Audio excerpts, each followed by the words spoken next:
হামের সবচাইতে ভয়ঙ্কর যে দিকটা সেটা হচ্ছে হাম যে ভাইরাসটা দিয়ে হয় মিজলস, এইটা কিন্তু আমাদের ব্রেনকে অ্যাটাক করতে পারে। তা আমরা জানি ব্রেন হচ্ছে সবকিছুর হেড অফিস। এইটা যদি কোনো কারণে আক্রান্ত হয় তখন কিন্তু এমনও হইতে পারে, আল্লাহ না করুক, যে দেখা গেল যে সেই ছেলেটা, ওই বাচ্চা আবল তাবল বকতেছে, তারপরে হচ্ছে কি কথা বলতেছে বুঝতে পারতেছি না, এবং একদম অজ্ঞান হওয়ার মতো কোনো শক্তি নাই, কোনো হচ্ছে জ্ঞান নাই, এরকম অবস্থা হতে পারে। এই জন্য আমরা যেটা বলি সেটা হলো যে এই ভাইরাসে কেউ আক্রান্ত হইলে প্রথম যে কাজটা করবো সেটা হচ্ছে তার রোগ প্রতিরোধ ক্ষমতাটা বাড়াইতে হবে। তো এইটা ক্ষমতা বাড়ানোর জন্য এর বয়সের উপর ভিত্তি করে ভিটামিন এ যে ক্যাপসুলটা আছে সেটা প্রথমেই খাওয়াই দিব। যেই দিনে আমি বুঝলাম যে হ্যাঁ এর হচ্ছে যে এরকম হাম হয়েছে, তখন বয়স যদি 6 মাসের কম থাকে তাহলে 50,000 ইন্টারন্যাশনাল যে ইউনিট, এটা যে কোনো ডাক্তাররা বললেই দেখাই দিবে, এইরকম হচ্ছে ভিটামিন এ ক্যাপসুল খাওয়াবো। যদি 6 মাস থেকে 11 মাস বা 1 বছরের কম বয়স হয় তাহলে 1 লাখ ইউনিট, আর যদি 1 বছরের বেশি বয়স হয় তাহলে 2 লক্ষ ইউনিট, এরকম করে ভিটামিন এ ক্যাপসুল একটা খাওয়াবো। এবং যেই দিন আমি খাওয়াইলাম ঠিক তার পরের দিন ওই ডোজে আরেকটা খাওয়াবো। তার মানে 2টা ভিটামিন এ ক্যাপসুল খাওয়াবো। এটা খাওয়ালে যেটা লাভ হবে সেটা হচ্ছে যে ভিটামিন এ, এটা কিন্তু একটা অ্যান্টি অক্সিডেন্ট। তার মানে এটা আমাদের শরীরের রোগ প্রতিরোধ ক্ষমতাটা বাড়ায় দেয়, জীবাণুর বিরুদ্ধে ফাইট করার যে ক্যাপাসিটি সেটা বাড়ায় দেয়। এবং এখানে একটা জিনিস বলে রাখি, যে অনেকের আল্লাহ না করুক যে ভিটামিন এ এর অভাবের কারণে, যে আমাদের চোখটা আছে না, আল্লাহ সবসময় একরকমের তরল রাখছে, চোখটা যাতে প্রতি মুহূর্তে ক্লিন হয়, এই ভিটামিন এ এর অভাবে কারো যদি দেখা গেছে যে ওই মিজলস হামে আক্রান্ত হয়েছে, হওয়ার পরে তার এই চোখের মধ্যে যে এই যে ভেজা ভেজা ভাবটা, এটা কমে যে এর ভিতরে উপরের যে আবরণটা আছে এইটা নষ্ট হয়ে যেতে পারে, এমনকি সে অন্ধ হয়ে যেতে পারে। এটা কিন্তু ভয়ঙ্কর, খুবই ক্ষতিকর। এই কারণে এটা থেকে বাঁচার জন্য ভিটামিন এটা প্রথমে দিব। আরেকটা জিনিস এখানে বলে রাখি, সেটা হলো যাদের ভ্যাকসিন দেওয়া আছে, টিকা, তারও হাম হইতে পারে, সমস্যা নেই। হইলেও যেটা ব্যাপার সেটা হলো যে তার আগের থেকে শরীরে যেহেতু ওই ভাইরাসের বিরুদ্ধে ফাইট করার ক্যাপাসিটি আছে, এই কারণে তার জটিলতা যেটা আছে, যেমন ব্রেইনের মধ্যে প্রবলেম হওয়ার সম্ভাবনা, চোখের মধ্যে অন্ধত্ব হওয়ার সম্ভাবনা আল্লাহর মতো অনেক কম থাকে। আর বেশিরভাগ ক্ষেত্রে এই রোগীগুলো কিন্তু বাড়িতে আমরা ম্যানেজ করতে পারবো ইনশাল্লাহ। এবং টেম্পারেচার যেটা আছে সেটা যাতে কুসুম কুসুম গরম পানিতে, কাপড়টা অনেকে মনে করে ঠান্ডা পানি দিয়ে বোধহয় গা মুছাইতে, না, এই কুসুম কুসুম গরম পানিতে হচ্ছে কাপড় ইয়া করে শরীরটা ইয়া করতে হবে, তাহলে দেখা যাবে টেম্পারেচার আস্তে আস্তে কন্ট্রোল থাকবে। এবং তার সাথে যেটা আমরা করবো সেটা কি, সেটা হলো যে পর্যাপ্ত পরিমাণে পানি যাতে শরীরে থাকে। খেয়াল রাখতে হবে যে পানি আমাদের শরীরের সব জায়গার তাপমাত্রা নিয়ন্ত্রণে সবচেয়ে বেশি কাজ করে। যেমন এয়ার কুলার মেশিন যেখানে থাকে, বাইরের দিকে আউটডোর থাকে না, রুমটা অনেক গরম, বাইরে ফোটায় ফোটায় ফোটায় পানি পড়তেছে, তার মানে এই তাপমাত্রাটাকে সে হচ্ছে পানি যখন যায় তাপমাত্রাকে সাথে নিয়ে যায়। এই কারণে তাপমাত্রা কন্ট্রোলের জন্য পানির একটা সম্পর্ক আছে। এই জন্য ফ্লুইড জাতীয় যত খাবার আছে, স্যুপ হইতে পারে বাসায় বানানো, তারপরে হতে পারে যে কোনো রকমের হচ্ছে ডাল জাতীয় জিনিস, এক কথায় যেটার মধ্যে তরল উপাদান আছে, এই উপাদানটা তার জন্য খুব ভালো। তার সাথে যে কোনো ধরনের যে ফলগুলো আছে সেগুলো খাইতে পারে। এবং ছোট বাচ্চাকে চেষ্টা করব আমরা, যদি তার মায়ের দুধ খাওয়ার মতো বয়স হয়, ব্রেস্ট ফিডিংটা খাবে, তাইলে দেখা যাবে যে তার রোগ প্রতিরোধ ক্ষমতাটাও ভালো থাকবে। এবং এখানে একটা জিনিস মাথায় রাখতে হবে, এটা কিন্তু খুব সংক্রামক, মানে একজনের কাছ থেকে আরেকজনের শরীরে সরায়। এই জন্য যারই হয়েছে এরকম সন্দেহ যদি হয়, তাহলে অবশ্যই অবশ্যই ওই করোনার সময় যেরকম আমরা মুখ হচ্ছে মাস্ক পরছিলাম, হাসি কাশি দিলে হাত ধুয়ে নিতাম, হ্যাঁ, বেশ করে খেয়াল রাখতে হবে যে ভাইরাস জনিত রোগগুলো, এই যে আমার যে মুখটা আছে এটাকে যদি আমি আট করে টি এর মতো এই যে এরকম সোজা দিলাম, এই নাকের মধ্যে দিলাম, এই জায়গাটা দিয়ে বেশি ছড়ায়। এই জন্য এই জায়গায় হাত দেওয়ার ক্ষেত্রে খুব সাবধান। মুখের মধ্যে মাস্ক ব্যবহার করবো, হাতটা হচ্ছে সবসময় একদম সুন্দর করে সাবান পানি দিয়ে হচ্ছে পরিষ্কার করে রাখবো, আর একটু দূরত্ব মেনটেন করে রাখবো। এবং যেই বাচ্চার হয়েছে তাকে হচ্ছে দূরে রাখবো। এখানে বলে রাখি, সাধারণত সাধারণত হাম একবার হয়ে গেলে যাদের হয়েছে তাদের আল্লাহর মতো হওয়ার চান্স নাই, যাদের হয়েছে। তার মানে এটা লাইফ লং একটা ইমিউনিটি দেয়।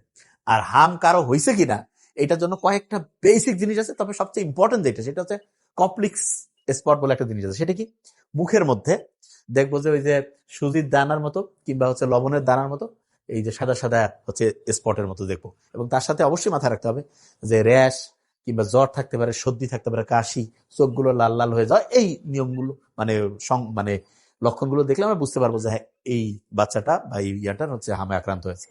যদি কারো হচ্ছে ভ্যাকসিন দেওয়া না থাকে, তার বয়স যদি হচ্ছে দেখা যাচ্ছে যে এক কথায় ভ্যাকসিন সে দেয় নাই, তাহলে নর্মালি আমাদের বাংলাদেশে কি 9 মাসে প্রথম ভ্যাকসিন দেয়, দ্বিতীয়টা 15 মাস। 9 মাসের আগে আমরা সাধারণত কেন দিতাম না, যে মায়ের গর্ভে যখন বাচ্চা ছিল, মায়ের নাভির সাথে বাচ্চা নাভির যে কানেকশন আছে, এইটার মাধ্যমে রোগ প্রতিরোধ ব্যবস্থাটা, ইমিউনোগ্লোবুলিন বলে একটা জিনিস আছে, ওইটা দিয়ে হচ্ছে রোগ প্রতিরোধ ব্যবস্থাটা কার্যকরী থাকতো। কিন্তু যদি খুব বেশি পরিমাণে এই হাম এটা যদি ছড়ায় যায়, সেক্ষেত্রে বাচ্চার বয়স যদি 6 মাস হয় তাকেও দেওয়া যাবে।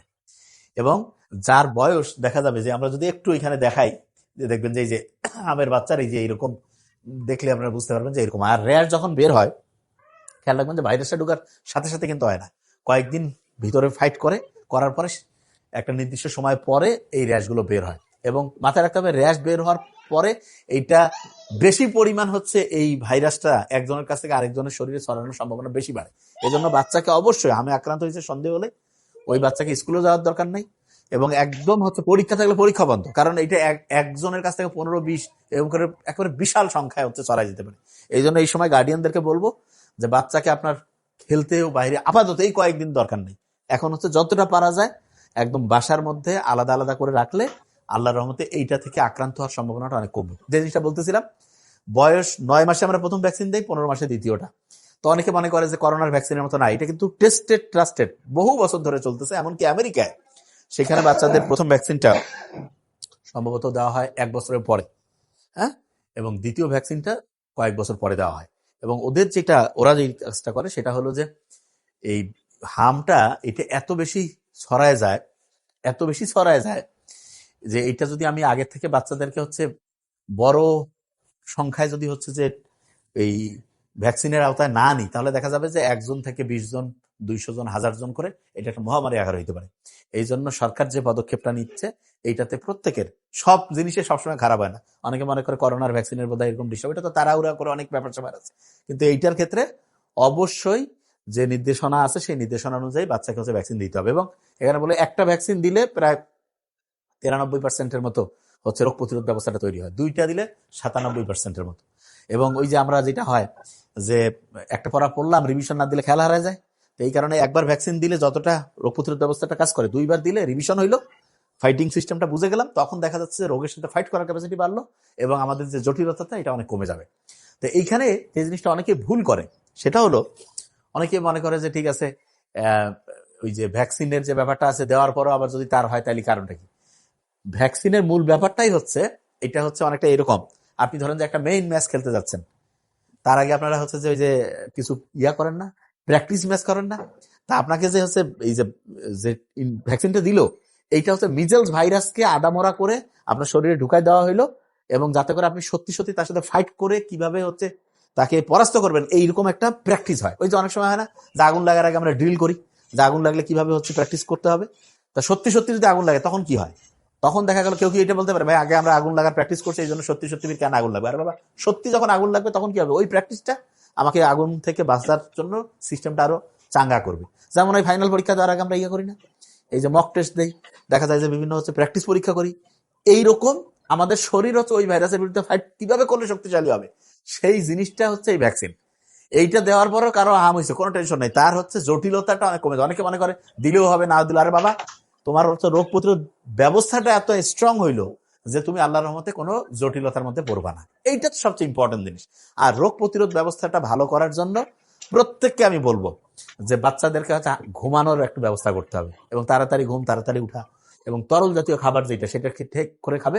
আর যদি সম্ভব হয় যে কোন সময় মেডিকেলে নিব, বাচ্চাকে মেডিকেলে না নেওয়া ভালো, কারণ মেডিকেল এমনিতে অসুস্থ জায়গা গেলে সুস্থ লোক অসুস্থ হয়ে যায়, ওইখানে আরো প্রবলেম। তাহলে নিব কখন, অসুস্থ কোন পর্যায়ে নিব। পালস অক্সিমিটার বলে একটা জিনিস আছে, এটা হাতের মধ্যে লাগাবো, যদি দেখি এটা 94% কম, 93, 92 এরকম হয়েছে, 94 এর কম, তখন ওই বাচ্চাকে আমি দ্রুত মেডিকেলে নিব।